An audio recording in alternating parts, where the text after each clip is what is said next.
Headlines this hour. The President of the Supreme Court of Appeal in Bloemfontein, Justice Mahube Molemela, says the judiciary is committed to supporting media freedom as she delivered the keynote address at the SANEF Gala dinner last night.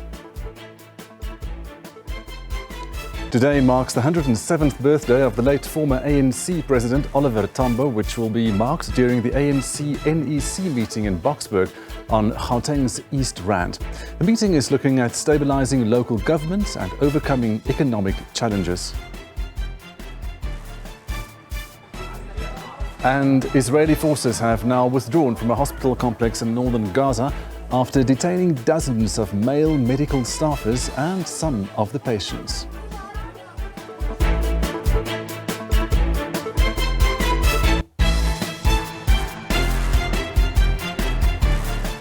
Welcome to the week ahead. We are live with you from our SABC News studio in Johannesburg for the next 2 hours. Good afternoon, I'm Gustav Freiling, and if you would like to participate, please give us a call to share your comment or ask a question.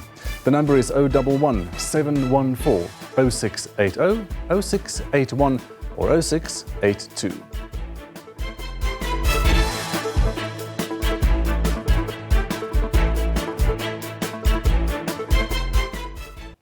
Now, let's start today with having a look at the stories that made headlines in the Sunday newspapers this morning. And we're going to start by showing you the front page of the Sunday Times. We don't have a guest today, so we'll just go through the headlines on the front pages of the newspapers. Sunday Times this morning with this lead story: top cops clash at crime intelligence. Two senior officers of a troubled police unit are swapping accusations over a 715-kilogram cocaine bust from 3 years ago.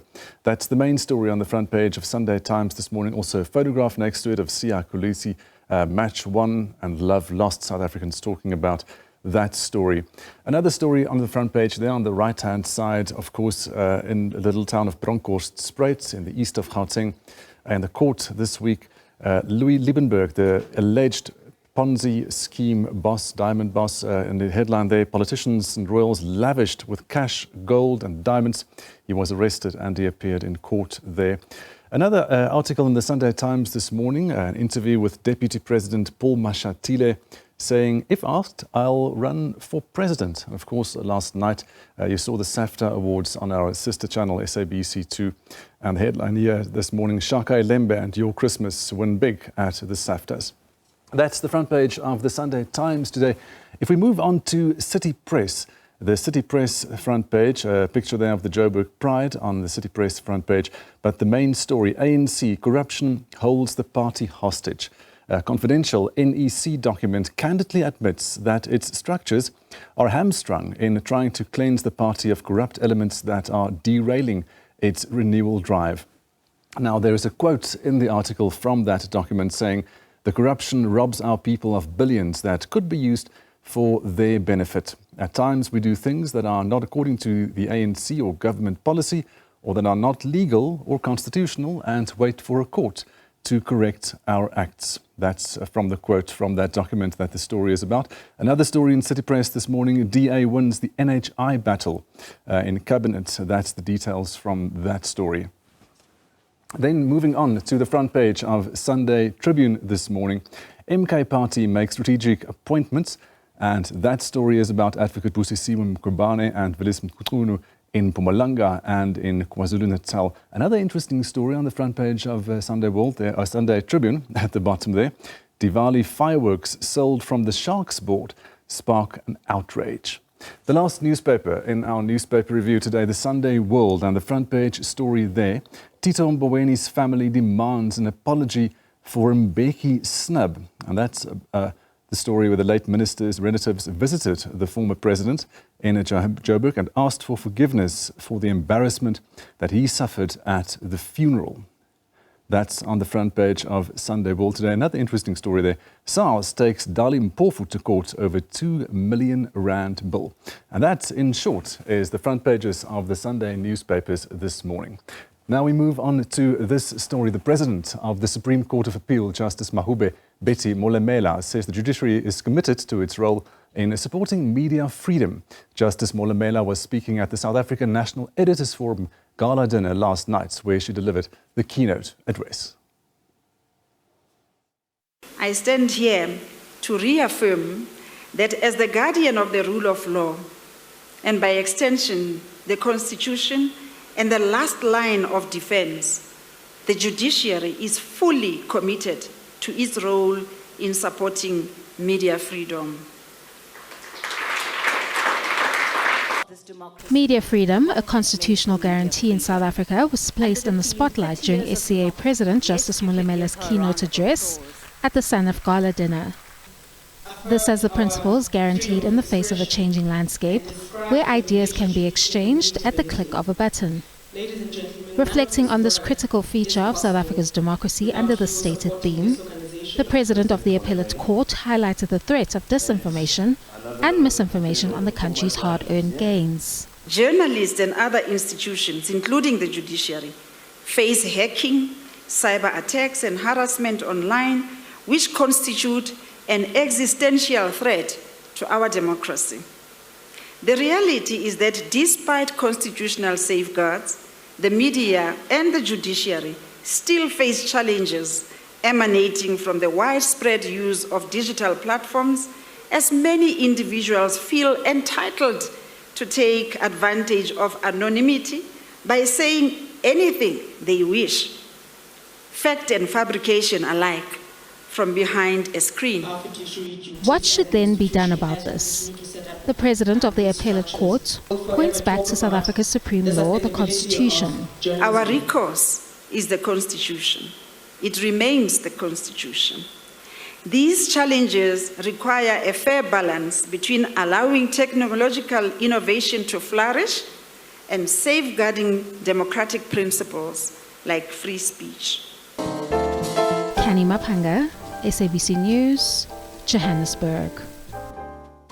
Right, mental health is one of the main health concerns across the world. October has been set aside for mental health awareness with a view of promoting mental health advocacy. Now, today Sun City Resort near Rustenburg organised activities such as cycling, half marathon, fun walk and aerobics as part of mental health awareness. Our reporter Itumuleng Khajane and video journalist Mzwaki Chabalala spoke to some of the participants at Sun City.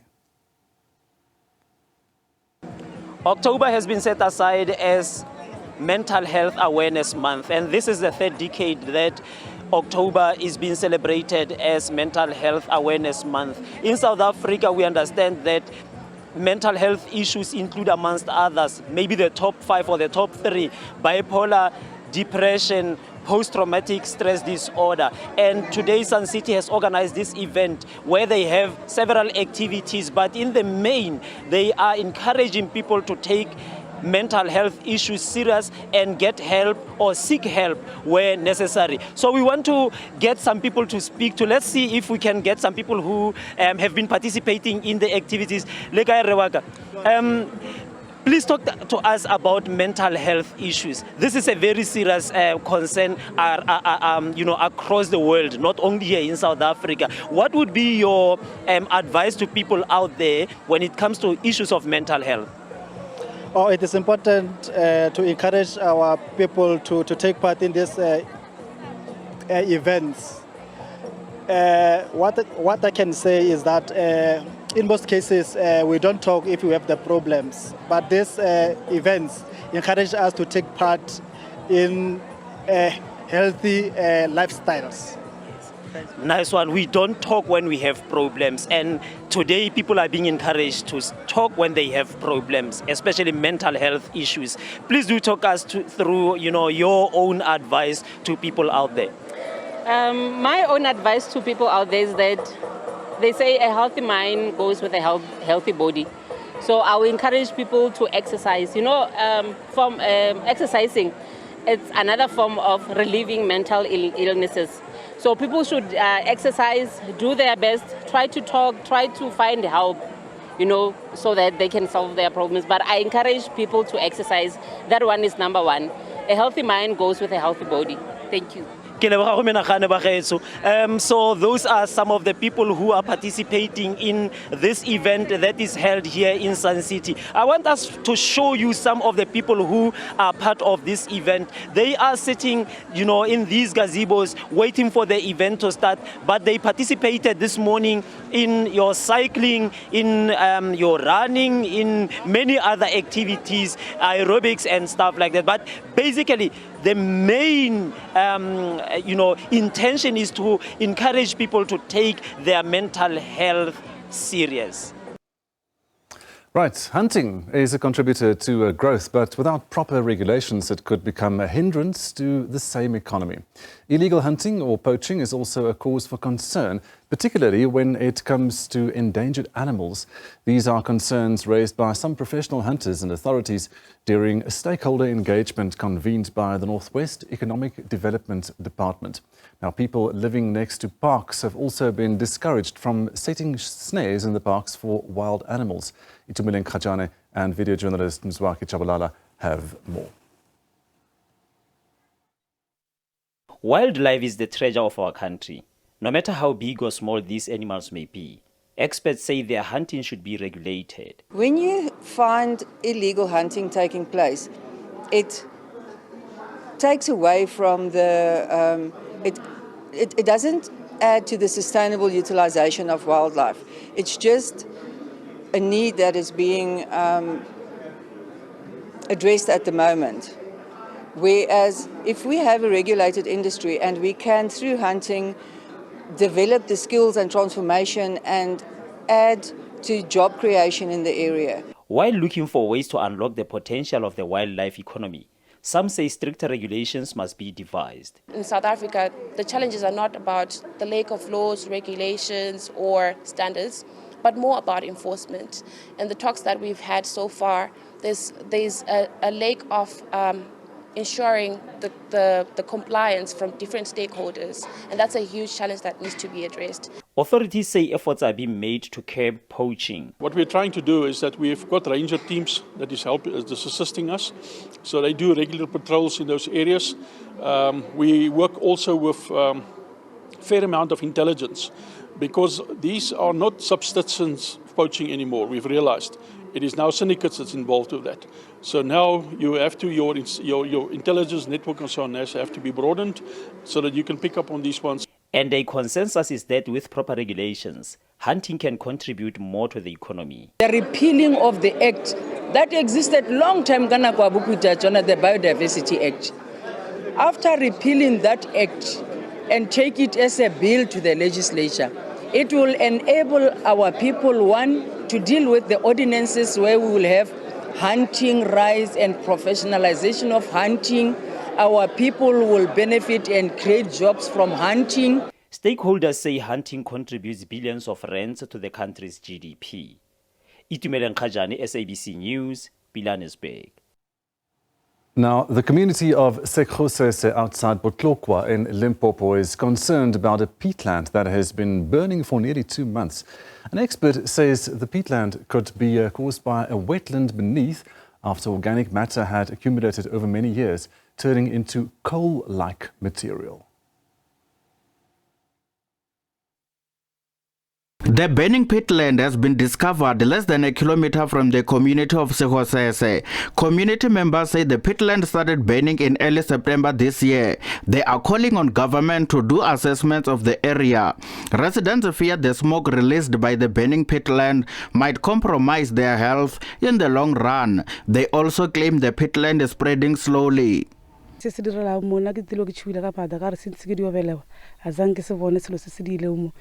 What is happening here is scary. I've never seen it before ever since I was born. It is scary. How can the soil start burning out of nowhere?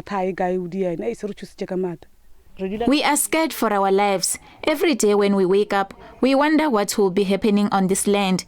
It is burning because you see the smoke coming out from the ground. The community is sleepless. Too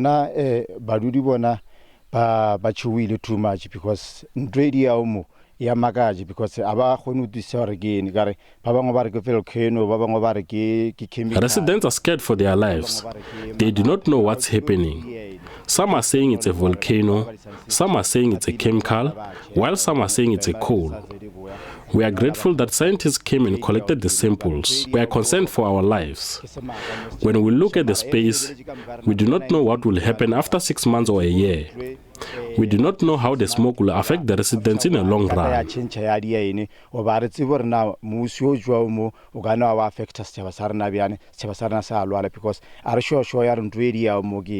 The Capricorn District Municipality's Fire and Environmental Management Services says its preliminary investigations have revealed that the fire has been caused by organic material which dried up on the land due to the long drought. The municipality's chief fire officer for Mulimule, Waynard Als, maintains their assessment of the area reveals no history of explosive gases. The area has been cordoned off to protect livestock and members of the public. Abapfani Munyayi, SABC News, Sekosese.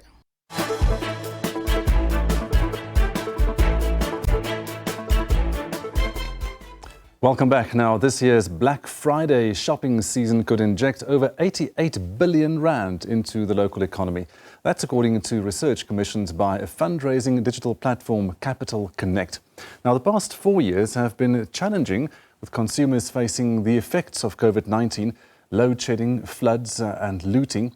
And this year's Black Friday on the 29th of November will give retailers an opportunity to maximize their profits as consumers are eagerly waiting to splash out on specials. Under the government of national unity, the tide seems to be turning around, driving investor confidence and growing the business sector. The optimistic forecast for Black Friday 2024 suggests that South African retailers may be experiencing a turnaround after a prolonged period of economic and retail stagnation. The retail sector is expected to grow by 1.4%. CEO of Lesaga Southern Africa, Lincoln Mali, says Black Friday is a springboard for the festive season and retailers should take advantage of it. I think the most important thing is you got to manage your cash flow efficiently. You got to optimize your cash flow. You got to understand the environment you're in and the opportunities that come. But if you're not managing your cash flow, you'll miss those opportunities. Secondly, I think that you've got to be exploring alternative financing options that are out there. And opportunity financing is one of them, because you can get it easy and you can get it fast, and that's important. I think in your investments, your investment decision must also be important in terms of thinking, which are the investments that will give me higher returns? Because in opportunities like this, you can invest in a lot of things. Despite the rise of online shopping, with heavy contenders like Shein, Temu and Takealot, physical retailers anticipate consumers to come in large numbers still. The study expects a massive improvement in consumer interest, as this year's Black Friday looks to be higher compared to the previous years. Head of Capital Growth at Capital Connect, Gerald Leroux, has urged businesses to use their profits to expand their brands. I would like to encourage retailers to take the November and December period, all of those profits, look at next year already. Start implementing concepts and business plans that's going to give you that extra revenue in the new year. For a fuel station, they can look at quick service restaurants. So you're diversifying, something that Lincoln also mentioned earlier. That can attract more motorists. So yes, you're making some margin on that quick service restaurant, but it's spilling over into your liters, which means your fuel station becomes more profitable. We've said it multiple times throughout today, the general dealer is the biggest winner in this scenario. Start looking at diversifying in-store as well. Open up a coffee shop, a sushi bar. The current low inflation rate environment, along with falling interest rates, will give consumers more disposable funds. Experts say the consumers can expect to be spoiled with a variety of options. Nomtsigelelo Mtabela, SABC News, Johannesburg.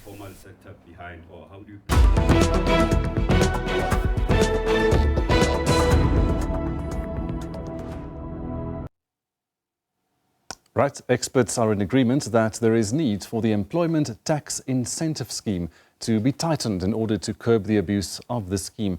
Last month, the Revenue Service, SARS, and the National Treasury expressed concern around the abuse of the scheme.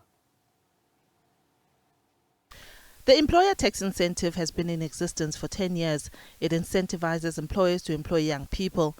When the employer absorbs these young people, they get a tax benefit. In instances where it's worked, it has proven to be beneficial. The intention behind this, the employment tax incentive is definitely, there are definitely advantages there, given that it, promotes the employment of youth.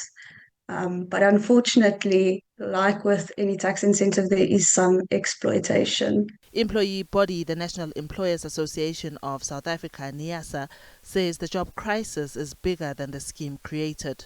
It's a good idea. It's a good incentive. I think, however, the problem with employment in the country is it's more structural. We're not competitive. The economy is not growing. Companies are closing down. Companies are shrinking, and that causes unemployment. So if people were not going to employ in any event because they don't have positions, something like the ETI is not going to convince them to employ. Changes were made to the employment tax incentive of 2013 in 2021 and 2023 to curb the abuse of the incentive by aggressive tax schemes which used training institutions to claim the incentive. SARS and National Treasury want punitive measures to support these amendments to be refined in the legislation to address the abusive behavior of certain taxpayers. There have been a number of schemes there where, for example, they would sign up students for training. A company would sign students up for training. They would get them to sign a piece of paper. And then that company would put that student on the payroll and claim an employment tax incentive, but they would not be paying that individual for anything. In effect, they would say that the training is covered by the cost of their wage, and then they would just claim the incentive. And that is completely against the rationale of the scheme and undermines this incentive and employment generation. So we need to try and close these types of schemes down. Otherwise, it will lead to a loss in revenue for no additional benefit. Pasquini details some of the examples they have observed of this practice. We've been involved in quite a number of big SARS audits involving tens of millions of rands where SARS has, conducted thorough, almost forensic investigations. So just to give you an example on that, we've seen that they will sometimes contact employees who are, engaged in these training colleges schemes and ask the employees whether they are aware of the employer or the company. And many times the employees don't even know that they're employed under an employment contract, supposedly with the training college. And SARS then comes and presents overwhelming evidence against an employer. And often the employer is not even aware that what they were doing was unlawful. So it does beg the question a little bit, to what extent is an employer guilty, or to what extent are they being taken advantage of by these shrewd training colleges? We have been approached by some service providers who, in our view, abuse the scheme. And we told them straight out, we're not interested in introducing you to our members because we believe it's a scam. Because what they basically do is, so how the ETI works is, an employer is supposed to employ a young person between 18 and 29. He earns something between 2,000 and 6,500 rand. And depending on what he earns and how long the contract is, the employer can deduct a certain amount from the pay as you earn that he needs to pay over to SARS. There's a little formula they use depending on what he's earning. But a requirement of the ETI Act is that young person, that employee, actually needs to work with the employer. So that employer has to keep records of what this employer has done, how many hours he has worked at the employer.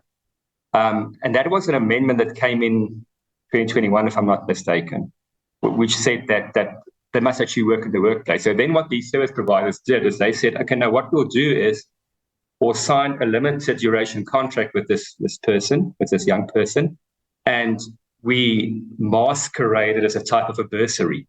So we as a training provider will provide training for the employee, and the employer pays that salary of the employee over to the training provider. And actually, in fact, then that employee must use his salary to pay for his training. So effectively, he gets nothing out, and the employer claims the ETI. So they put 100 employees on, but the person is never in the workplace of the employer. It's never there. And that's how they try to get around it. And we said, if you're not interested in this, it's obviously a scheme. It's not the intention of the act. So it has been abused. With a drive to boost in the country an urgent priority, the employment tax incentive could be one of the many policy items the Minister of Finances raises in his tabling of the midterm budget. Diabosito, SABC News, Johannesburg. Right, the country's organised labour has urged Finance Minister Enoch Godongwana to prioritise measures to cushion the working class from economic hardships.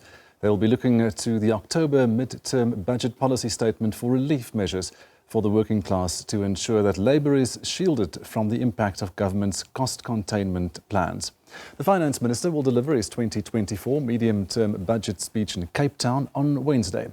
Public sector workers have now revised their wage demand from 12% to 7.5% amid assertions of a bloated public sector wage bill. Three of the country's labour union federations, COSATU, FEDUSA and SAFTU, say South Africa will have to do more to demonstrate that it's able to address service delivery challenges in the public sector.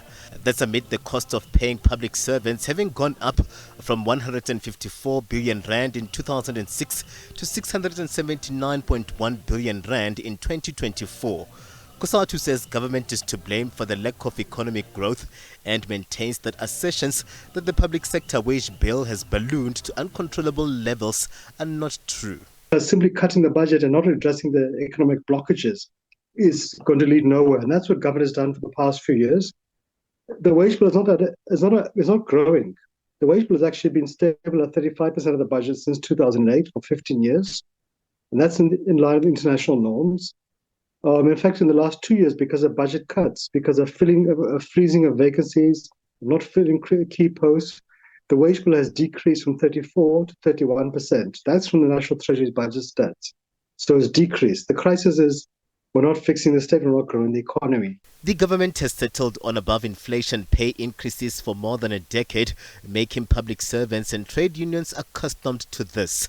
But the workers say they found themselves in court with the employer who's failed to honour the last leg of the 2018 agreement, accusing government of also unilaterally implementing a 3% wage increase in 2023. The workers have now reduced their wage demand for 2025 from 12% to a 7.5% increase as talks continue at the bargaining council. You must remember 2 years in a row that public servants did not get a salary increase but got basically what is called a cash allowance, which did not equate to a pensionable salary. I think also of critically is staff shortage at our institutions, particularly in the health institutions, the education institution, and especially with the rampant increase in crime, to increase our uniform personnel in the South African Police Service. We've reduced our demand drastically from where we started off, from the 12%. We're now sitting at 7.5%. The employer is sitting at 4.7% CPI. The workers are calling for an expansion of the allocation towards public service to support workers whom they say have been navigating tough times. The South African Federation of Trade Unions, SAFTU, believes the workers' demands can be met. It is a choice. They had other choices to pursue, but they have chosen neoliberalism, austerity program, which means budget cuts, and fiscal consolidation, which means privatization and more budget cuts. It's a policy choice. They are solving the crisis of capitalism on the backs of workers. We are resisting that. We are refusing that. But economists have warned that the workers' demands are unrealistic in a struggling economy. They believe the finance minister will have a difficult balancing act in navigating the public sector wage bill when he delivers the mid-term budget. For too many years, the government was too generous in accommodating the salary and wage demands of civil servants. And the government typically agreed to a general salary increase of the inflation rate plus 1 percentage point. And in addition to that, civil servants also get annual notch increases that put additional pressure on the civil service wage bill. So as percentage of South Africa's GDP and as percentage of total government revenue, the wage bill got completely out of hand. And this generosity, misplaced generosity, I want to call it, cannot continue going into the future. The South African economy can no longer afford the wage bill of the civil service. The workers are set to stage demonstrations outside Parliament on Budget Day. They vowed to reject an austerity budget that they believe won't speak to their day-to-day challenges. Katlego Logodi, SABC News in Johannesburg. Right, the Finance Minister Enoch Godongwana will be presenting this medium-term budget policy speech in Parliament this week, and the speech will define expenditure and revenue projections, forecast the state of the economy and describe the objectives of government policy. Fiscal consolidation will also be discussed with an emphasis on lowering government debt, regulating public expenditure and containing the rise in the public sector wage bill, as we've heard there. Now, Antiswa Management's Chief Economist, Milani Mkabela, is here in studio with us to help us better understand the anticipated budget statement. Good afternoon, and thank you so much for being with us here on this Sunday afternoon. Good afternoon, and the SABC viewers. What should we anticipate from this upcoming statement? I think GNU government must have a clear position on the fiscal position. And if they don't have that, it will contradict with many stakeholders for these 5 years. And if they get that in time, it will mean that we increase infrastructure and industrial development spending. And if we do that, then we'll be in a position to as well have a part of increasing jobs. And if that is not happening, it will mean that these 5 years will be wasted. And as well, you'll find the more focus on maybe social welfare and all those things, which in actual fact, they don't grow the economy, but they just make the economy to be what it was the past 20 years. And what South Africa has been struggling with is to have leaders that can prioritize the priorities of what the economy needs, mainly which that is infrastructure and industrial development. That's the only way to increase, to boost the economy or to expand the economy. Let's talk about that report that we saw just now about the public sector wage bill. We saw Yanni Rousseau there saying the government was too generous in the past couple of years. Zwelinzima Vavi, they're talking about austerity budgets and budget cuts. What should be done with the public service wage bill? I think when you look, you benchmark how government employees are paid, I will probably say they are paid well. In a way, like from 2015, we have as well got to realize that when we look on public servants in South Africa and in parts of the world, you find that like even teachers are paid well here in South Africa. So in comparison, so I don't think there is a problem. But at the same time, if they are having increases, they must just get like the inflation increase annually, which it is a normal increase that is expected. There's no need to strike and talk in a democratic country because we have inflation, and if inflation is 4.4%, that is the increment that employees must get across the board, whether it's private sector or government employees. Yeah. Let's talk about the social spending. You mentioned this earlier, the basic income grant. Many people saying that the National Treasury is attempting to block the implementation of this grant. We also have the other one, the SRD grant, the Social Relief of Distress grant, the 371 from the COVID era. Will there be provision for that? So when you look on the social relief grant, the social relief grant is specifically for a temporary program just after a crisis. And I will probably say for how long will they probably continue with it? It is not adding anything to the economy, but in a sense, if they need to continue with it, they mustn't humiliate society. If it is money that must be given to people, if it is less than 1,000, they mustn't continue with it, because you can't give a person 350. What will a normal person do with 350, which when you go to a shop, it doesn't really fill the basket. A normal basket value must be 600 rand in South Africa. So if it is not exceeding the basket value with 30%, which it could be 1,000, then they mustn't really continue with the social relief grant. So what should the solution then be? A basic income grant? The solution is the social relief grant must come from our revenue collection. And it mustn't really be borrowed from the World Bank or IMF. If it was borrowed there, and then they have to stop it, because we don't need borrowing funds for consumption purposes. But if our revenue has capacity to provide for social relief program, they will have to do it in that way. The only thing we can go for World Bank and IFC, it is for infrastructure and industrial development funding. And other than that, South Africa is not at the level to be begging money for for social welfare from other countries or from investors. Yeah.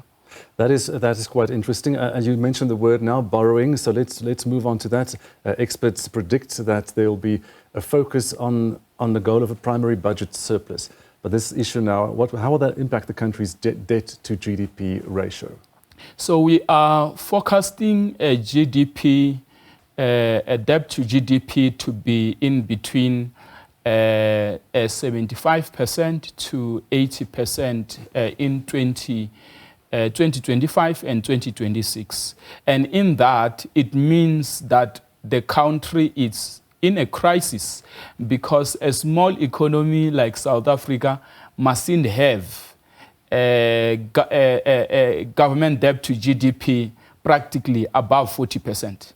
So it is poor management. So when you look at from 2009, you will find that government debt to GDP has increased. But at the same time, you will find that unemployment has increased. So it means the use of the borrowing that we have been burdened with, it was for consumption spending.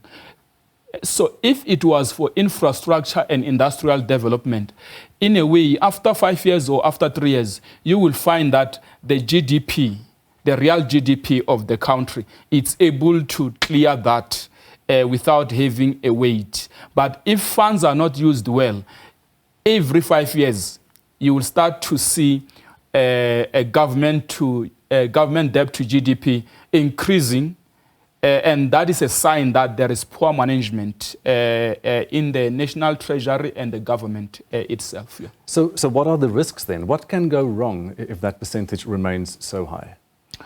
What will go wrong is we are already approaching another probably crisis. Normally, every 10 years, we get into a crisis. If we go to the next crisis before we solve this high government debt, we'll have a problem, because we started to be begging like small countries and that or poor economies. So if South Africa starts to be getting money for a social relief grant, I think that is something that the first 15 years of democracy did not teach us. And that's what we have learned in the second 15 years of democracy.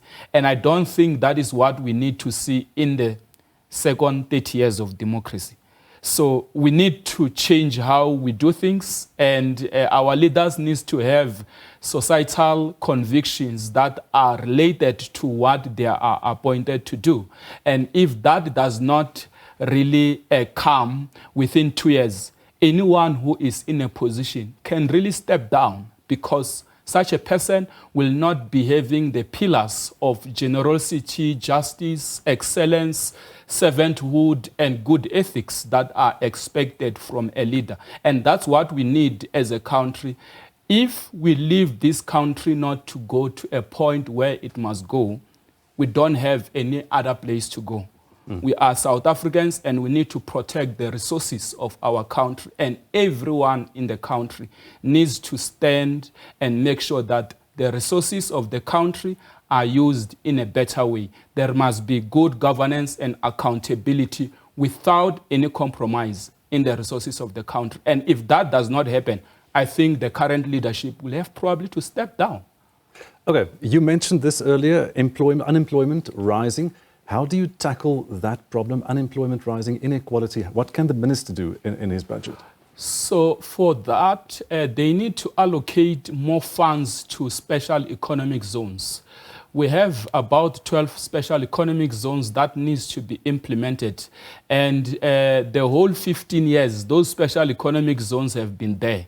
So it is a sign that feasibility studies will have been done. But even if there is no proper feasibilities in some, but the 15 economic zones, because we have a prototype of the first industrial development zones, and then some of the special economic zones can be used in the state of our economy, because we are focusing on metals, agro-processing, and like electronic gadgets. So when you look at that, there will be no difficulty. You just have to understand how the economy is shaped in terms of balancing metals to be maybe 55%. But like when you look at maybe at Limpopo, you can make agro-processing to be 55%, and then you balance it with the other two. So depending on where the special economic zone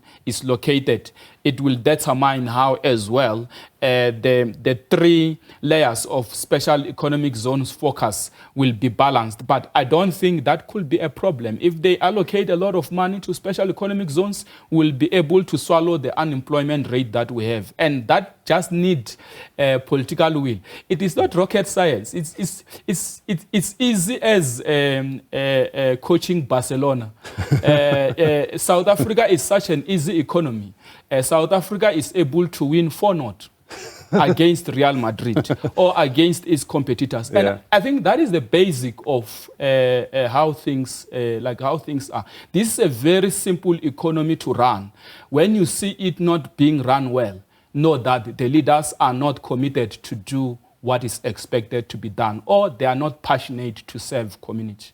Okay, so as an economist, what would you like to see happening? The top 3 points that you want to hear from the minister on Wednesday.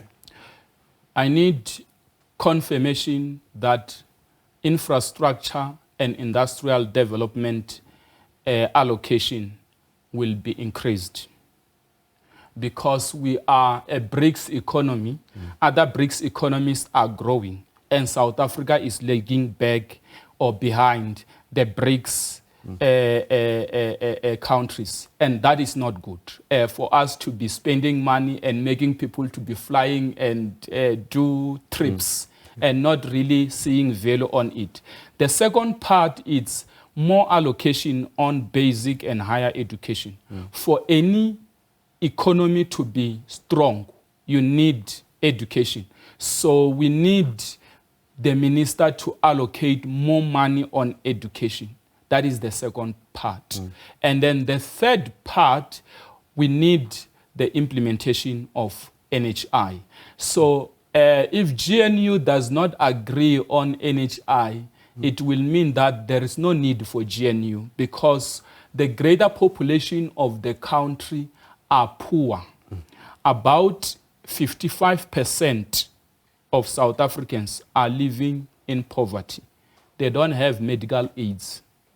So that is a very huge challenge, and we can't really have our people dying because they can't afford to get medical aids and all this. So we need to work things well, and my priorities are the economy first, which is something that could continue to spin our money, infrastructure and industrial finance. And then second is education. And third is healthcare. So those three are the priorities that the Minister of Finance and the President must not really be far away from them, because those are the priorities of a resilient economy.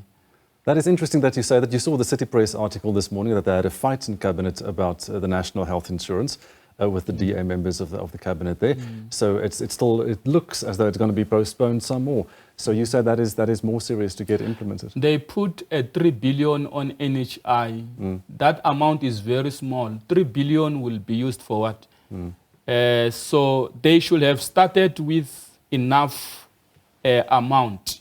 Even if it could be 50 billion for NHI, they should have started with that so that they start preparing. And the next year, they increase it, whether to 75 billion.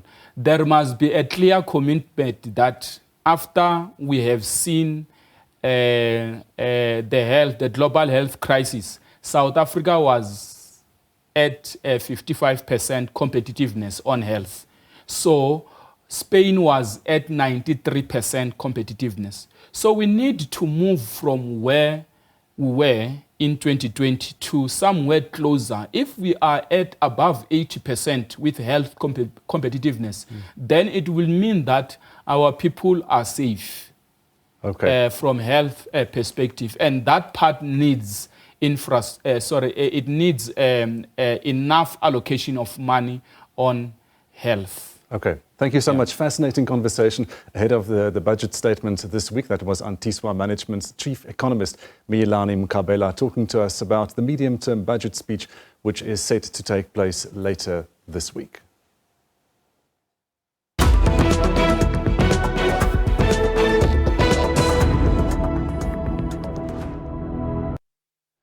Right, the Free State Premier, McQueen Letsoa Matai, and her husband, who is the Mangaung Metro Municipality's Speaker, Lawrence Matai, are in hot water. This follows a fallout involving a lucrative road construction project worth 269 million rand after the contractor spilled the beans. The leaked WhatsApp message by New Beginnings CEO Patrick Puti to the Premier reveals how the couple allegedly accepted bribes amounting to millions of rands from the contractor. Now, the tender was terminated following revelations of irregular appointments and information that the contractor is under business rescue emerged. Pressure is mounting on the ANC Women's League Treasurer General and Premier of the Free State to clear her name. Barely 4 months in office, McQueen Letsoa Matai is now accused of corruption. The latest developments contrast sharply with her maiden speech as Premier, in which she committed to fight corruption vehemently. The Hawks have confirmed that they are investigating allegations of corruption and money laundering. At this stage, we are investigating allegations, not any particular individual, until such time that evidence that would have been gathered would have directed on the person of interest that should be brought before the court of law. The latter is done so as to protect the integrity of the investigation. It is against this background that we request the public to afford the team that has been nominated to deal with this case space and time so as to conduct thorough investigation without any undue pressure. New Beginnings CEO Patrick Puti says he is aggrieved by the unfair termination of his road construction contract. He says the contract was meant to run for 36 months. Puti says he had no choice but to spill the beans as he feels that he was thrown under the bus by the Matai family. SABC News is also in possession of proof of payments from the contractor to the garage where a vehicle was rented from. A black Mercedes-Benz V-Class was allegedly rented out for Lawrence Matai. We'll also go for motion of no confidence against the Premier. We can't be led by such compromised characters in our province. Motion of no confidence must also go to the Speaker of Mangaung. We can't be led by compromised characters. Other organizations have expressed themselves regarding the allegations against the Premier. A non-profit organization, Mangaung 7, has opened a case against the contractor in question and the head of the Department of Community Safety, Roads and Transport in the Free State, for failure to follow due diligence in appointing the contractor. I've got all kinds of machinery. I've got all kinds of resources. So that was a termination that was very brutal to me. And it affected me and affected my business. I'm in court now because people are saying, look, we don't have contract. Let's kick you out in the system. Yeah, it's like me now, my kids, they don't have food anymore. That was the reason that this thing took us here. Because my point is that why must I go on the street? I mean, Premier cannot take me on the street. They really can't. Meanwhile, the Democratic Alliance has submitted an affidavit to the Hawks with additional information on corruption allegations against Letsoha Mathai. We have drafted an affidavit that indicates that should these allegations be correct, that there are at least 10 criminal activities that could have taken place. I have drafted an affidavit and I've also added additional information regarding the contracts that were issued to the person who's making these allegations, and we will be submitting this to the Hawks with a request that they investigate it thoroughly. The ANC says it will allow the law to take its course. At the moment, we understand this as wild allegations, and there is no organizational position that we are taking on them at the moment. The ANC is an organization that runs on the basis of its constitution and attendant policies. Now, until credible institutions of the state that are designed to investigate allegations, until we arrive at that stage, we will really treat this as wild allegations. Some members of the public had this to say. I cannot confirm whether the Premier, whoever is involved in corruption issues or whatever, because for now, really for me, it's a hearsay evidence. There's no one can come with a concrete evidence to say, yes, I know. Until then, well, for me, she will remain innocent till proven guilty. Honestly disappointed at what happened with our Premier and everything, the corruption stuff. I'm so disappointed to call. Imagine now we have a high rate of unemployment in Free State. Now we have to deal with people stealing money and everything. Honestly, this is not right. I was hoping she would come and change things, but now she's being accused of stuff that she's been doing with her husband. So I'm hoping it's not true. If it's true, I'm hoping the law will take its course. But I'm hoping it's not true, because I'm 100% behind her. Lawrence Mathai has labelled the allegations as defamatory, while Letsoha Mathai has also refuted the allegations. The pair is dealing with the matter through their legal representatives. Letsoha Mathai is expected to also face her organization's integrity committee. The Premier has also been criticized for allowing over 1,000 job cuts. The employment contracts of at least 120 employees from the office of the Premier have not been renewed. 14 of them took their fight to the Free State High Court, and more than 1,300 COVID-19 contractors have also been informed that their contracts will not be renewed at the end of October 2024. The EFF has held demonstrations outside the Premier's office calling for her removal from office. Aphumelele Mdlalane, SABC News, Bloemfontein.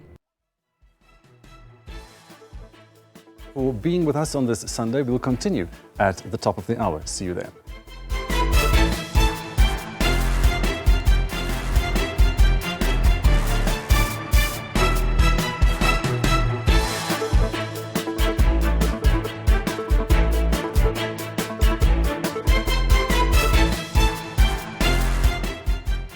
Headlines this hour. Health Minister Dr. Aaron Motsoaledi has called for a pricing commission to regulate prices in the medical health industry, as he insists the NHI is going ahead despite a growing number of court cases. The Northwest Umbrella Fire Protection Association says 3 people who were reported missing while battling veld fires in Konotswana outside Zeerust yesterday have been found. And with just over a week until the US presidential election, both candidates use campaign rallies to take pot shots at each other in their push to win over voters.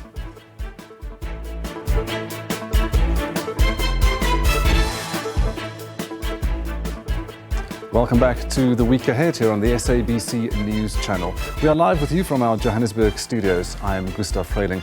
You are still welcome to participate in our conversations. You can give us a call on our studio number. It's 011 714 0680, 0681 or 0682.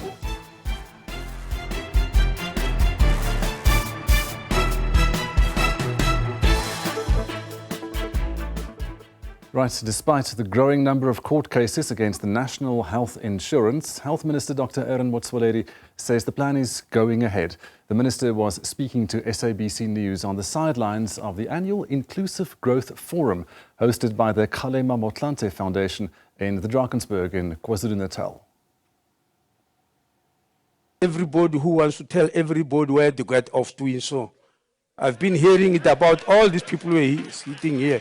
And so I'm having the courage to tell anybody to get off. The battle for the country's universal health coverage is intensifying. And the Minister of Health, Aaron Motsoaledi, is prepared to fight all the way to see the National Health Insurance become a reality. The minister is unfazed by the growing number of court cases against the plan. We had received lots of papers. The ones that we were preparing on were two. I think there are 4 or 5 now, new cases that have just arrived. And so, yes, we do receive court papers. The department was planning to publish the first draft regulation on the National Health Insurance Act for public comment later this month. But this has been delayed. Motsoaledi says the department is getting expert assistance. Legal team in the department did draft some health regulations. We're not happy about them. So we have looked for a legal firm outside the department which has got good drafting skill and drafting experience. They are drafting them. We will soon take them out for public participation. According to the minister, the implementation of NHI cannot take place with the current high cost of health care. The department is now implementing the recommendations of the Health Market Inquiry to reduce cost in the sector. No health facility or institution can just close their eyes and charge whoever or any health provider. As it's happening now, it can't happen. There has to be a pricing commission. So we're working around the clock to make sure that we establish as a pricing commission, which comes to regulate prices.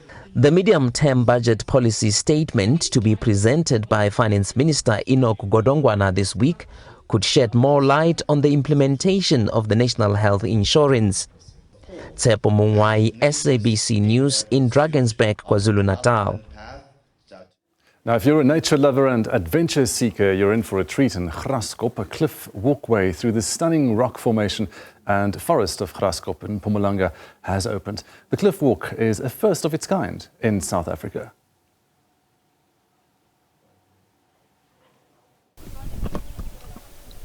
A thrilling adventure, a cliff walk into the secret world of birds.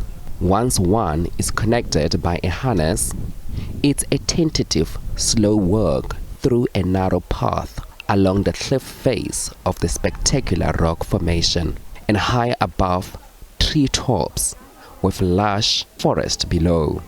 The series of walkways has stairs and 2 suspension bridges curving through the cliff before crossing the gorge.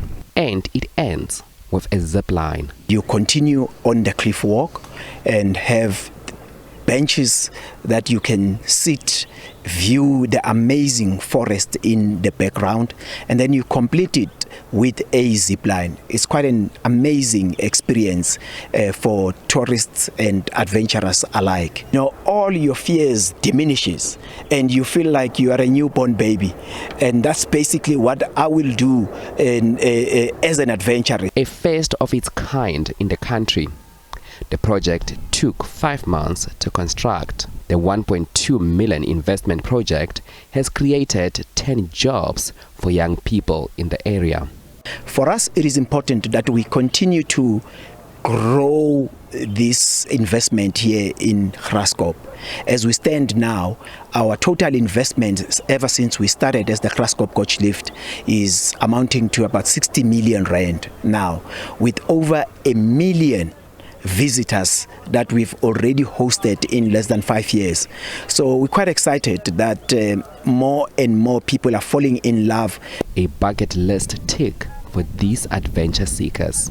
I didn't think it was going to be this scary. I think I was shaking throughout the entire time walking down the cliff, but I actually did enjoy myself.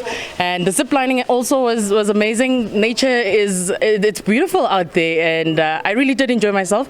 I can feel my heart still beating fast though, but I made it. People can expect a lot of tranquility. The scenery and the vibe is just stunning. And the little raindrops and everything got me a little bit scared because I thought the mountain was going to fall on me, but it was really, really amazing. It's an amazing experience, and yes, I'll do it again. You just have to tell yourself to relax, and if you are scared of heights, please come here and conquer it. It's worth it.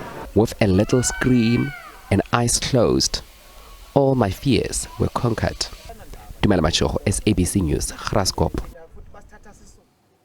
Right, the Northwest Umbrella Fire Protection Association says 3 people who were reported missing while battling veld fires in Konotswano outside Zeerust yesterday have been accounted for. A search followed confirmation that one of the crew members died and 3 farm workers were admitted to hospital after sustaining burn injuries. Now, Eric Stock is chairperson of the Northwest Umbrella Fire Protection Association, and he joins us now. Eric, good afternoon. Thank you so much for being with us here on The Week Ahead. Good afternoon, and it's a pleasure to be here, and thank you very much for the opportunity to get our message out there. So firstly, we hear that one firefighter died, and I know that you might not be in a position right now to mention his name, but can you tell us more about the deceased? What happened? How did he perish? I have got permission to release the name. The member who passed away is Henk Meyer. He was 59 years old, and he and his staff were trying to make a backburn, as far as I'm aware, and they were disorientated by the smoke. And when they tried to run out of the fire, he was critically injured, while the staff were injured and they were taken to hospital. One of them is still in critical condition, but 2 of them are on the mend. And how does that make you and all the other firefighters feel to lose a courageous member of your team? This is not the first member we have lost this year. It is a great loss to us. And as chairman of the organization, even though I was not there myself, it is with a heavy heart that we have to say to the people out there, this is one of the problems that we are experiencing because of a lack of support that we are getting from the various government departments and the municipalities. And unless something critically and urgently is done, we will be losing more people, we will be losing houses, and we will be losing animals as well. This is not something that should happen in a normally regulated society where government is doing their duty in terms of the national constitution. We should be cared for because we've got the right to an environment that is not detrimental to our lives. How are the other firefighters doing right now at this point in time? Some of them have been removed from the fire line and are receiving care and psychological care because this is really very bad. When you're working with somebody and when you're on a fire line and something like this happens, it really scrambles your mind, if I can put it that way. It is something that you're not expecting. It is something that comes, and it is one of the worst things to happen to us as firefighters because most of us are volunteers in the organization. I'd say about 99% of us are volunteers fighting with our own equipment, at our own time, at our own risk, with our own staff, protecting lives and livelihoods. Just as a matter of interest, we basically protect 4 million members of the community and cover an area of 10,498,000 hectares. And it seems as if government departments don't realize the role and responsibilities of the various fire protection associations and the Umbrella Fire Protection Association, because we've taken it upon ourselves to protect communities who cannot afford to protect themselves or do not have the ability to protect themselves. And I think this is slightly different from other fire protection associations. And I don't think we are being taken seriously by the Department of Forestry fisheries and an environment in this regard. Can you tell us more about this fire? Exactly when and how could this fire have started? And what's the situation right now? At the moment, okay, let me start at the beginning. 2 days ago, the fire started, and it is believed that it started on state-owned land that has been given under land restitution laws to various communities. However, the Department of Rural Development and Land Reform is totally non-compliant with the National Fire Act, Act number 101 of 1998.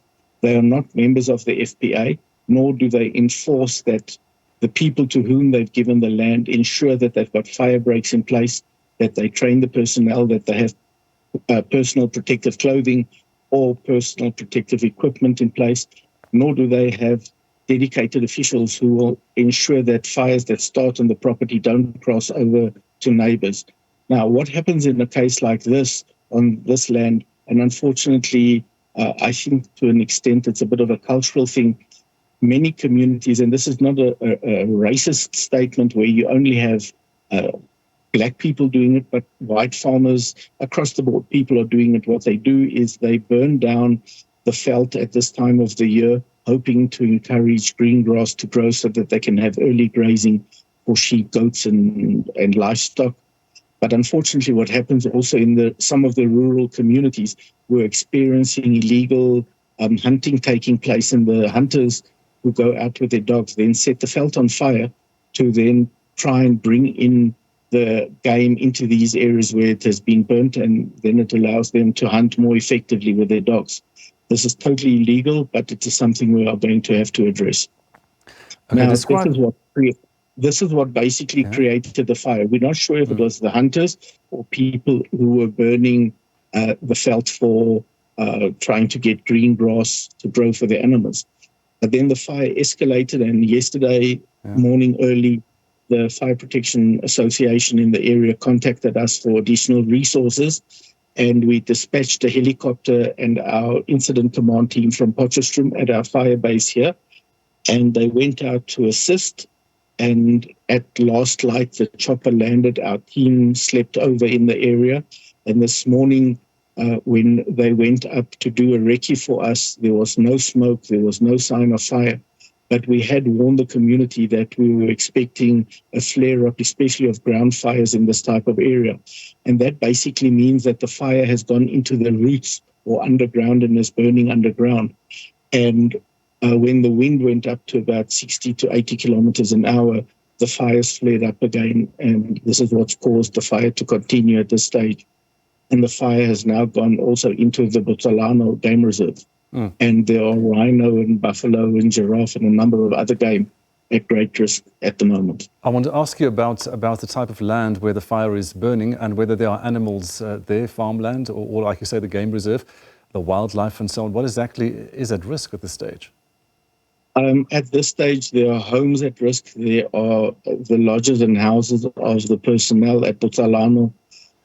In the area, we have had quite extensive damage to grazing. If you look at photos that I've sent or that I received yesterday, I think a baboon with a walking stick would find it difficult to walk in that area. It was absolutely impossible to send in vehicles, so we had to go in with hand crews and with a chopper to go and try and extinguish the fire. And the fire would then end up going under the rocks and it would burn there. And because the staff didn't have enough water resources, it was exceptionally difficult to handle these fires. So what is at risk is homes, livelihoods, fences, water reticulation, animals, and then also our natural environment. It's a very critical area. It falls on the outskirts of the Mariku Conservancy, and this is a very, very crucial area to our environment. And I think it's a disgrace, if I can put it that way, that government departments, because of their non-compliance, have pushed us into this situation. I want to ask you about the resources. You mentioned now the resources. Do you have enough resources to fight fires? And have you called for assistance from whether it's the local municipality to the provincial government or any government departments? Yes, sir. We have a lack of resources. If I can put this on record for 4 consecutive years. The Northwest Umbrella Fire Protection Association has pleaded with the Department of Forestry, Fisheries and the Environment to extend the Northwest Province fire season in response to climate change. We've also asked them to increase the number of working on fire teams on the ground in the province, especially in the rural and tribal communities. We've asked them to make sure that all working on fire teams have got adequate fire trucks and not buses that get stuck in the mountains and cannot turn. And we need this for all the teams. And we have to increase the standby capacity because DFFE has cut the number of hours that teams can be on standby in the province. Then we've also got a case where we've asked for additional ground resources and aerial support for the rural tribal communities especially, and we were totally ignored. And then the last thing is we are in a situation where the whole country, all the FPAs are in a situation where DFFE is sitting on funds that are desperately needed to fight the fires and to put us in a position to be able to manage the fires. And this money has been withheld from us since September, end of September last year. And I think that is a disgrace. It's absolute negligence. It's fruitless and wasteful expenditure because again and again we have to send in forms, fill in invoices, and yet the money is not coming to the FPAs that need it so critically at this time. Eric, when we talk about the fire... I think I must just also add, municipality fire brigade services are totally under-resourced, and this is with regard to equipment and manpower. Some of the fire brigade services, for example, like Christiana, was supposed to have 28 firemen, and they've got 3. Tosca is supposed to have, I think, 45, and they've got 5. Potchefstroom is running at under 60% capacity. The vehicles are not working because supply chain is not authorizing the invoices to be paid. This cannot be, and this is placing the fire brigade service personnel and the firefighters of the FPAs at great risk, and then also extending the risk to the communities. How much will this cost in the end, Eric? Do you have any idea of how to estimate the damages? Are you talking about the fire that we've experienced now, or for the province as a whole? Well, for the fire, firstly. We have got a formula that we've worked on with members of different universities, faculties, together with the International Emergency Management Society, which represents, I think, 76 different countries. And we maintain that the amount for this year is about 6,750 Rand a hectare on average. But that doesn't take into consideration infrastructure, loss of life, loss of income. We are basically looking at a province that is very rural, has got one of the highest unemployment rates in the country, and is totally under-resourced. So at this stage, it's very early days for us to give an exact estimate, but I believe that the damage is in the millions of rands.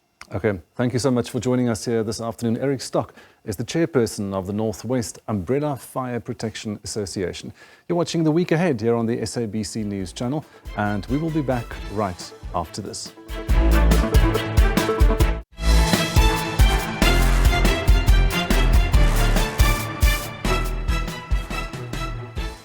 Welcome back. News from abroad now. And superstar musician Beyonce is the latest entertainer to endorse the bid of Kamala Harris to become the next US president. At a rally in the Texan city of Houston, where she was born, Beyonce took to the stage to introduce the Democratic candidate. She urged Texans to go out in their numbers to vote for the current vice president. Superstar Beyonce officially endorsed Vice President Kamala Harris on Friday night in Houston, Texas. Accompanied by former Destiny's Child member Kelly Rowland, the Houston-born Beyonce walked on stage in front of a crowd of some 30,000 attending Harris's abortion rights-themed rally. I'm not here as a celebrity. I'm not here as a politician. I'm here as a mother. A mother who cares deeply about the world my children and all of our children live in.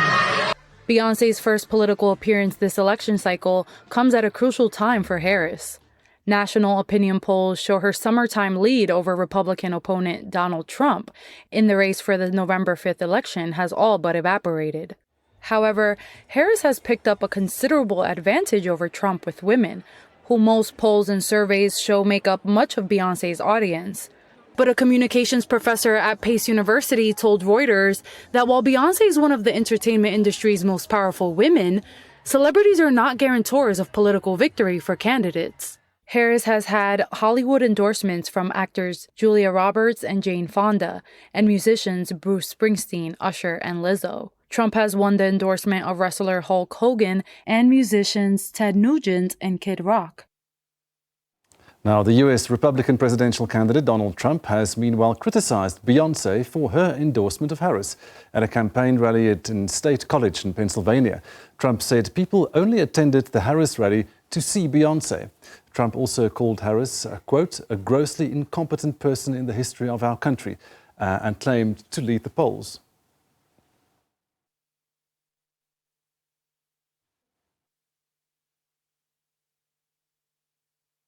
So I'm here today with a message of hope for all Americans. If you want to go out and win an election, you want to win an election because we're leading, but we got to close it out, right? We got to close it out.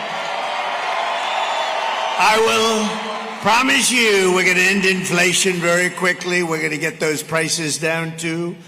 And I'll stop the invasion of criminals pouring into our country. They're criminals and they're pouring in like we've never seen. We're going to stop it. We're going to get them the hell out of here. And I will bring back the American dream, because you want the American dream, and we're going to bring it back. Now, focusing on the possible outcome of what the US poll and what a win for either candidate would mean for Africa and America's foreign policy towards it, we are joined this afternoon by Washington-based US Africa policy expert Abdullahi Boru Halake. Good afternoon, and thank you so much for being with us today. Thank you for having me. So let's begin with a bird's eye view of the latest election campaign news. How are the odds stacking up with the swing states as Kamala Harris and Donald Trump yesterday visited Texas? Yeah, thank you so much. I think the reality is American elections, especially presidential elections, are very close. You'll hear between now and the election, and even after election, the term too close to call. That is just the reality, not because of popular vote, because of the Electoral College.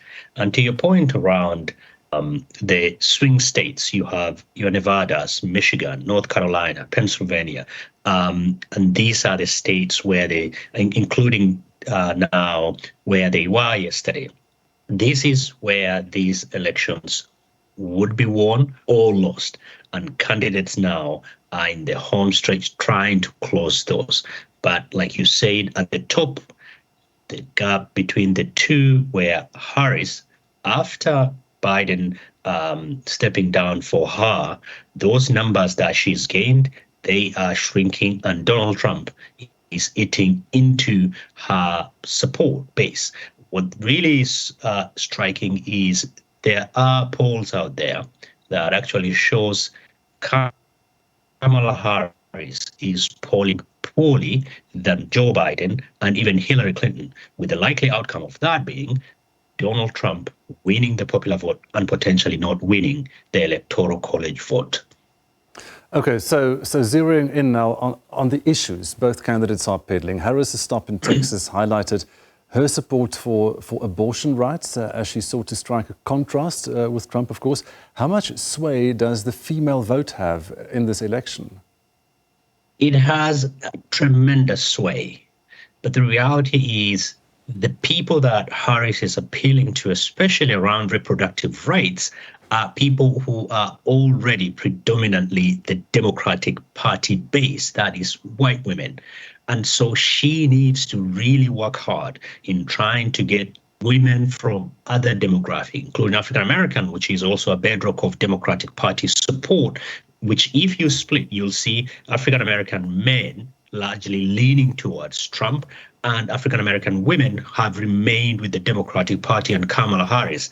Hence, using surrogates like former President Barack Obama being on the campaign trail, telling African-American men, you cannot abandon Kamala Harris. But the reality is, for every vote that the Democratic Party and Kamala Harris are getting because of the reproductive rights, they're losing it with immigration, because the Democratic Party, despite moving away from a fairly liberal position as far as immigration is concerned into something that is closer to what the Republican Party of yesteryears are, Donald Trump is outwriting them in that. And as a result, those two issues now, the reproductive health as well as immigration, are cancelling each other out.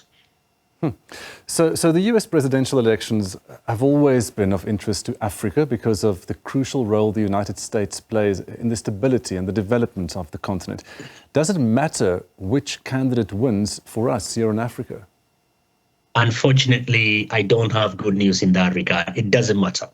The way the American presidents treat Africa is fairly bipartisan. A lot of the time, especially within certain demographic on the continent, they tend to view the Democratic Party as one better than the Republican Party. But the facts do not necessarily support that. If you look at one of the most successful American policy issue on the continent, it is PEPFAR, and that was inaugurated by George Bush, and it saved lives, especially at the height of HIV/AIDS pandemic and tuberculosis. Barack Obama, who shares African heritage, probably didn't do a great deal. Maybe the Mandela Young Fellows program. Beyond that, there isn't. I think also at this time within the African continent, I think for the elite and people within the continent, there has to be a reckoning with the fact that, yes, the United States still remains undisputed superpower, but that is no guaranteed. You're having China doing a great deal of investment across the continent. You're seeing middle countries like the Gulf countries doing much more. So I think the field of play for the Africa and the United States on the continent is fairly crowded. And it's upon African political elite to make a bet, sometimes not just with the United States. Yes, their elections matter, but I think with other countries around the world, with China using their technology very well, with Gulf countries who really would want to be seen as a partner, despite some of them not playing positive role. I think the onus is on the African continent, because everybody has an African plan, except Africa. Okay, so through the years, of course, and even in the recent past, where there have been some ideological differences with America, there's a widespread perception across Africa that it has strategic relevance to the United States. Do you think that's still the case? It is. Africa has an incredible strategic relevance to the United States. Just give an example. Almost 30% of the UN General Assembly members are from the African continent. Look at the transition from the green, clean transition that is required. A great deal of those minerals that are required for the next round of revolution are found on the African continent. Some of the youngest population, I think the mean age of 17 or between 17 and 19, that is a massive potential. Because I think the United States, again, themselves, they need to stop looking at Africa as a problem to be solved, but rather as an opportunity that can be exploited for both the United States and the African continent. But the onus, again, still lies on the African political leaders and thought leaders to really say, we are Africans, and here are what we want. It's not a question of trading. There's no free lunch on the international scene. But what Africa needs is identify its priorities and then saying who will serve those priorities better than the rest, instead of it being like charity. Okay, let's talk about Africa's problems and the United States' support, of course, because over the years, what has been the effect, basically, of greater support from the US against the backdrop of these issues in Africa: deteriorating state fragility, the increased poverty, poor public health, conflicts, terrorism, insecurity, huge foreign debts, of course, and the ravages of climate change.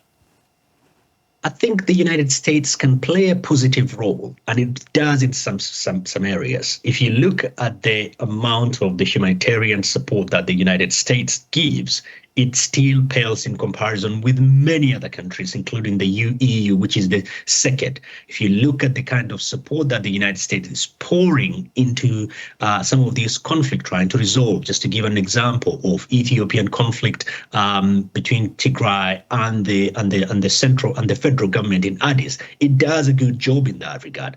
But we are living also at a fairly diminishing moment in the history of the world as far as the United States is concerned. Look at how they are struggling to resolve the question of conflict in Sudan or in the Sahel region.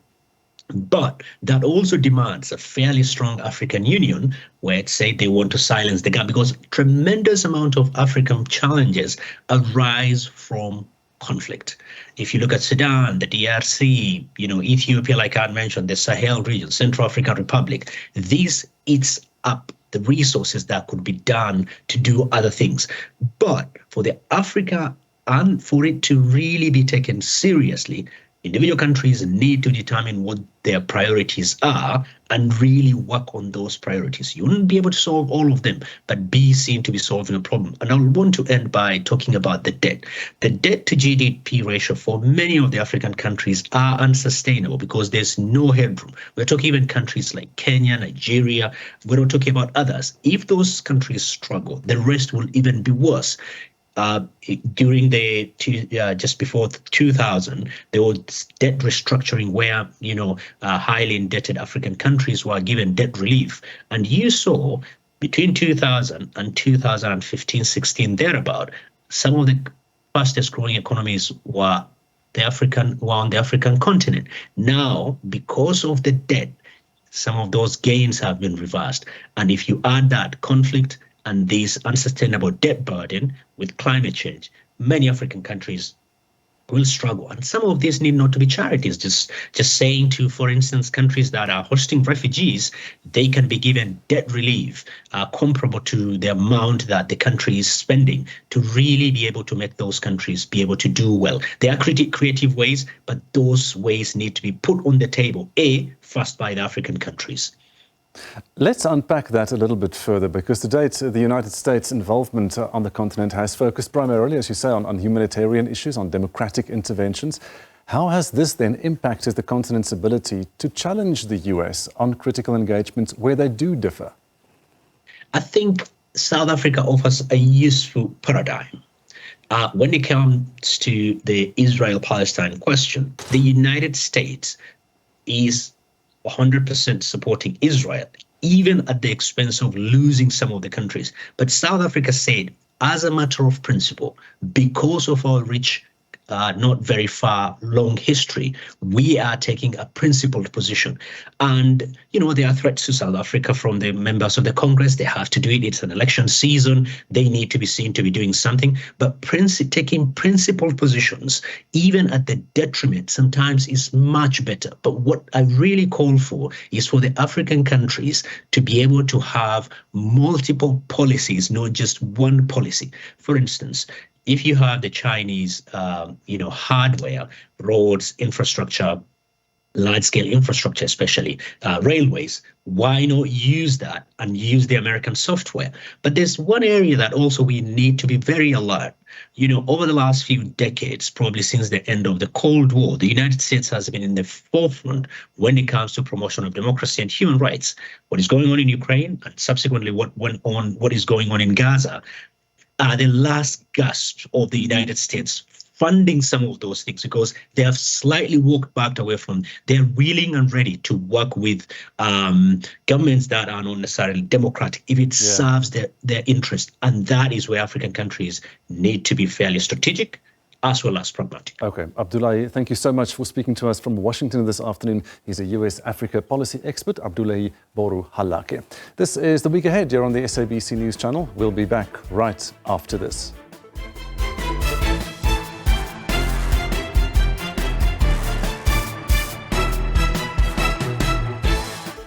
Welcome back. Now let's move to this story as we approach the festive season, a time of celebration and merriment. However, the Drinks Federation of South Africa sounds the alarm on a pressing concern that could dampen the spirits. The rise of illicit alcohol poses a significant threat to public health, safety and the economy. As South Africans prepare to raise a glass, the Drinks Federation warns that illicit alcohol is flooding the market, putting consumers at risk. Counterfeit products, often containing harmful substances, are being sold unchecked, undermining efforts to promote responsible drinking. Now, the illicit trade also jeopardizes the livelihoods of thousands of employed in the legitimate liquor industry, from manufacturers to retailers. The economic implications are staggering, with lost revenue and taxes estimated to run into billions. To discuss this critical issue and the urgent need for action, we are joined this afternoon by Angela Russell, the CEO of the Drinks Federation of South Africa. Angela, good afternoon and welcome. Thank you so much for being with us today. Thank you so much, Gustav. Can you provide an overview of the current state of the illicit alcohol trade here in South Africa? Sure. So, the illicit alcohol trade is really where lawful taxes and duties are not paid to government. And just to expand that there are different types of illicit alcohol. Firstly, and probably the most significant in South Africa, is that of smuggled goods. And this is predominantly where goods come undeclared through the borders. So we have porous borders, as well as what you have seen happening is high value goods are actually hijacked en route to market, and these then go back into circulation. The second form is that of counterfeit. So this is the Fong Kong, the fake things where bottles are refilled or tampered with and watered down. And then the third one, which accounts for about 24%, is that of homebrew. And we saw homebrew growing during COVID-19, and this accounts for about 24%. So really what this does, and we did research in 2020, this is going to be reconducted in 2025. And what we found is that illicit alcohol accounts for 22% of the volume in the market. And this has seen a compounded average growth rate of about 13.4%. And as you rightly said, this impacts taxes going into the fiscus. We've seen a loss of about 11.3 billion rand from a fiscal point of view. But I think importantly, what happens is the money that is lost is going into circulation and growing the illicit market and organised crime syndicates. So what prompted the Drinks Federation to sound the alarm on this issue? So as I said, it's something that we are very aware of. We've seen it growing. I think what you are looking in the African market is about 40% of African market volume accounts for illicit product. As we are seeing a growth from the 22% going in. But I think importantly is the public health concerns that we are seeing, as well as the economic damage. And as you rightly said, it does have, legitimate businesses are being impacted, potential loss of jobs. But as I said, very, very importantly for us is the public health awareness around counterfeit products as festive season comes forward. What are the health risks associated with consuming the illicit alcohol? So counterfeit alcohol, which is, fake, I'm going to call it fake alcohol, unfortunately tends to see its way into vulnerable communities. But what you are seeing with this counterfeit alcohol is that it's not produced in sanitary environments that are quality controlled. We have seen examples where alcohol is produced in old chemical drums and that still have toxins, in them. They are unapproved ingredients. So what we have seen in some of the products that have been tested is high levels of methanol. Methanol is toxic, is poisonous to the human body. It causes nerve damages like blindness. It can cause multi-organ failure as well as death. So the implications of it are quite severe. We've also seen accelerants being added for the fermentation process, things like battery acid and acetone. So again, things that are not safe for human consumption. And even when in the homebrew point of view is that you see fungus growing in homebrew. If consumed, this can also be detrimental to health. So if you take a look at the illicit trade, how does it impact the South African economy, particularly in terms of lost revenue and taxes and so on? So I think, as I previously said, we lost about 11.3 billion rand from a tax point of view. It does, interrupt sort of high levels of hijacking that you've seen. Manufacturers are having to cover the security costs of that. So it impacts business per se. But I think, what you are seeing is the rise of organized crime happening. And I think during COVID-19, you saw illicit alcohol, coming to the fore. The demand was quite great, supply was limited. So these criminal organizations found routes to market. They have supply chain. They have supply chain routes. So you are seeing the proliferation in the marketplace of illicit and counterfeit goods. And what consequences do the legitimate liquor businesses then face due to the rise of this illicit alcohol trade? But it obviously has economic impact for them. I think what is concerning is that if we are seeing the growth of this, the sustainability of legitimate business is under threat. As I've said, you have seen this grow in the African markets to about 40% of the market. Consequences could be, if you're seeing that kind of growth happening, is that you are going to have potential job losses taking place. And I think that is, we are quite a significant employer within the economy, employing over 500,000 people within the value chain. And that's not only in the manufacturing, but that's also down into hospitality, trading environments as well. What drives the demand for illicit alcohol in South Africa? Is it a price issue? What you are seeing, and I think very importantly on how consumers can identify, counterfeit products, price is an issue. And when you're looking at a 750ml bottle of spirits, the excise duty on that alone is 90 Rand. That's not even including the VAT that needs to be paid. So when people are being duped into buying product that is of a similar price, there are consequences. The potential, or the issue there is that potentially this is counterfeit product. But I think very important from a public health awareness is how do consumers identify product that is potentially counterfeit.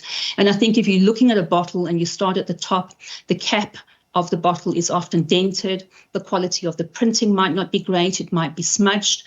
And sometimes, when you crack the bottle, that crack is not necessarily heard.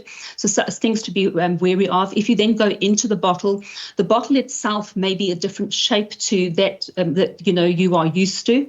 So looking at the shape, but then looking at the contents of the bottle, looking at inconsistent fill levels. Is the bottle maybe slightly lower than those on the shelves? We have seen very conspicuously floating particles in the liquids, as well as the liquids may be hazy or be diluted. Looking then, if you go onto the label printing can be substandard. Again, it can be put on the bottle at different heights. It could be skewed. The back label may not be present. Often spelling mistakes are found on the bottles as well, and they may be missing health markings and barcodes. So these are things that consumers should be aware of, as well as then the average bottle of spirit that is bought is a 750ml at 43%. Alcohol strength.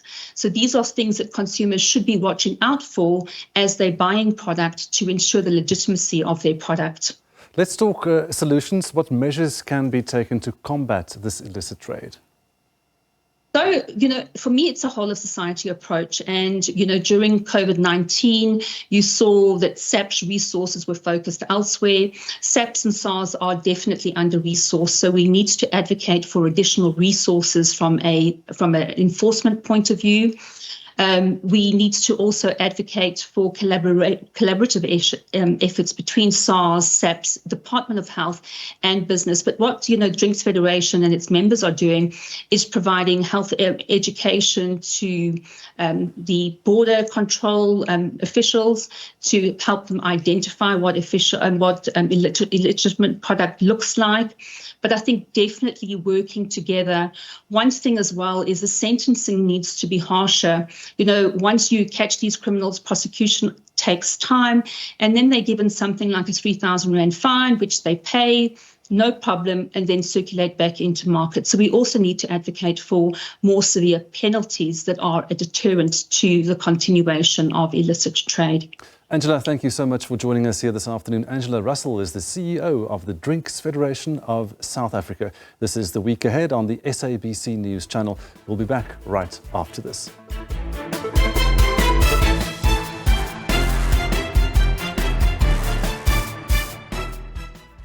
Welcome back. Now, after making history as the first African club goalkeeper to gain a nomination for the Ballon d'Or Yashin Trophy, Mamelodi Sundowns and Bafana Bafana captain Ronwen Williams has now earned 3 nominations for the 2024 CAF Awards.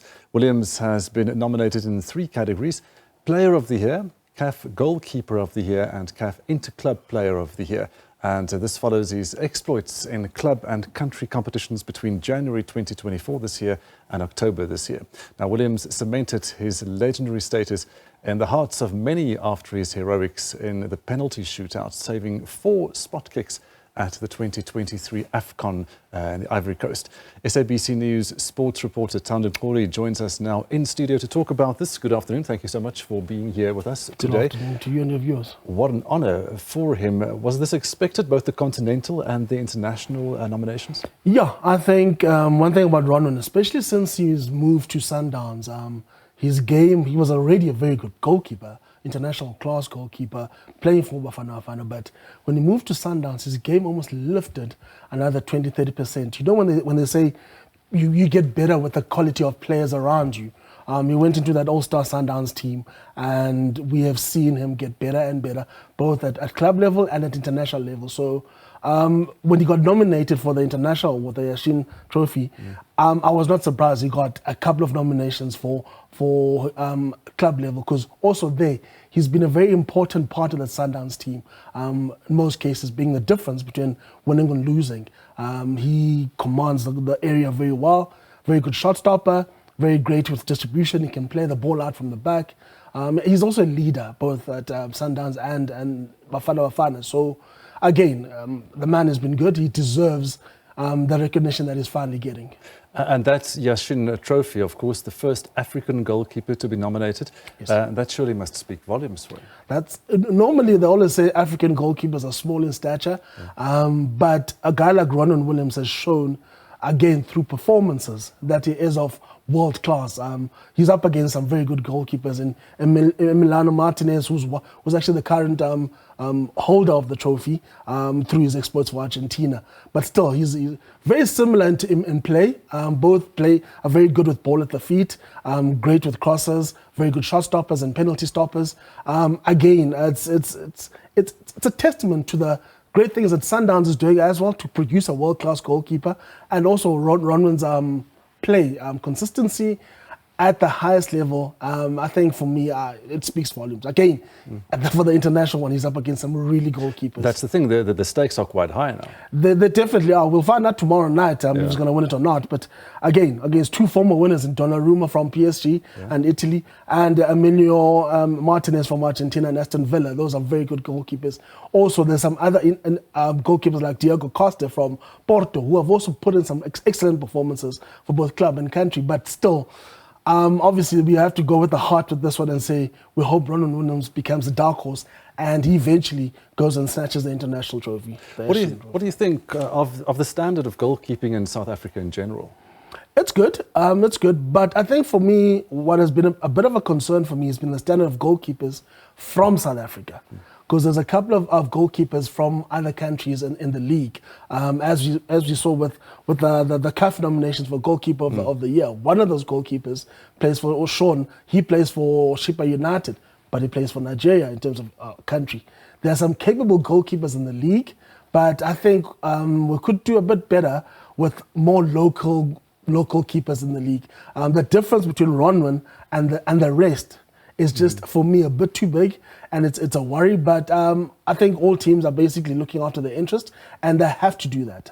They have to go get the best players for whatever position they want to fulfill. So again, it would be nice to see more players of South African descent basically shining and getting more opportunities in the league.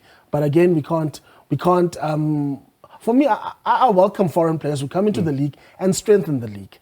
So again, the goalkeepers that are in the league are very good, and they've been a credit to their teams.